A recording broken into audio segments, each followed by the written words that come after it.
Hi everyone, welcome to the Highlights from Ukraine podcast, your daily audio summary of the latest news reported in the Ukrainian media. My name is Artem, and here is the news.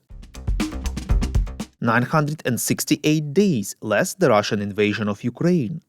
In another prisoner exchange with Russia, Ukraine returned home 95 defenders, reports Suspilne.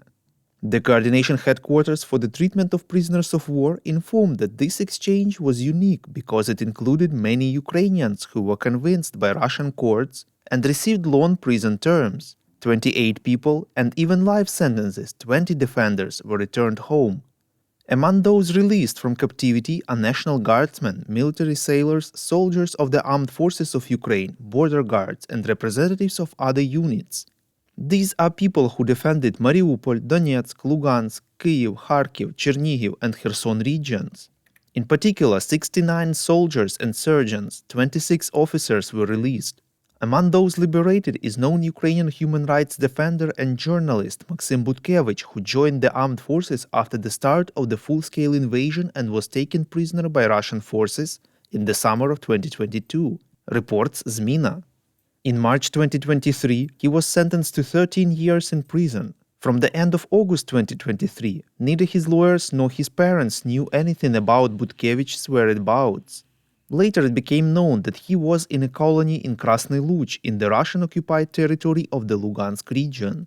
The coordination center added that many of those released have serious illnesses and the effects of severe injuries as well as severe weight loss due to torture and malnutrition. Ukraine thanked the United Arab Emirates for its help in organizing the exchange. It is noted that this is the 58th exchange organized by the coordination headquarters. In total, 3,767 people were freed from enemy captivity as a result of these exchanges. President Volodymyr Zelensky commented on this event saying, quote, "Every time Ukraine rescues its people from Russian captivity, we move closer to the day when freedom will be returned to all who are in Russian captivity," unquote. We would really appreciate if you could rate us ideally with 5 stars and leave a glowing review in the app where you are listening to this podcast, Apple Podcasts, Spotify, and others. This really helps more people to find out about the highlights from Ukraine and truth about Russia's invasion. President of Ukraine Volodymyr Zelensky gave an interview to the state-controlled United News Marathon, reports Ukrainska Pravda. The president believes that Ukraine should negotiate peace with Russia from a stronger position, preferably with heavy weapons and an invitation to NATO. Quote, "When we ask them, meaning partners, do you want us to speak with the Russians? Please make us stronger then, so that we can be equal rather than simply remaining on the sidelines. Give us an invitation to NATO, give us weapons," unquote. According to Zelensky, the purpose of his victory plan is to demonstrate to Russia that Ukraine receives powerful weapons from the West and is prepared to use them if Putin does not end the war.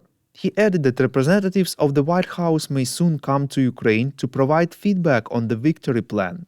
The president expects the US to allocate large packages of military aid to Ukraine in the coming months in accordance with one of the points of the victory plan. The packages will be large, from $500 million to $750 million. Commenting on the issue of mobilization, the head of state confirmed that the partners would like to see the mobilization age reduced below the current age of 25, but Kyiv does not see why it needs to introduce these changes. Quote, "I think it is dangerous today.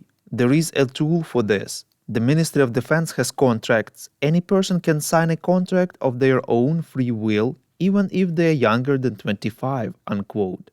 Zelensky stressed that as of today, there are no plans to mobilize Ukrainians from the age of 18. He also commented on the issue of mobilization waivers for certain categories of men. The president expressed dissatisfaction with the economic reservation models proposed by the Ministry of Economy, calling them unfair.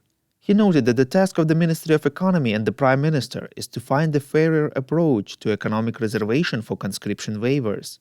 According to the president, key specialists working on critical infrastructure and in the defense sector are already booked, and this system is working.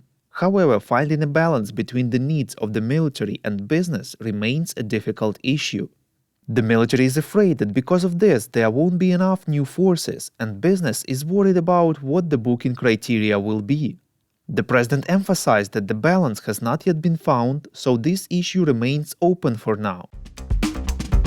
Kirill Budanov, Ukraine's military intelligence chief, informed that approximately 11,000 North Korean infantry troops are currently being trained in Russia's Far East, reports RBK Ukraine. They are expected to be ready for combat against Ukraine by 1st of November, using Russian equipment and ammunition. The first unit of 2,600 soldiers will be deployed to Kursk Oblast. As for the further movement of the remaining North Korean troops, no information is available at the time. Later, the Center for Strategic Communication and Information Security of Ukraine released a video in which North Korean soldiers receive Russian equipment.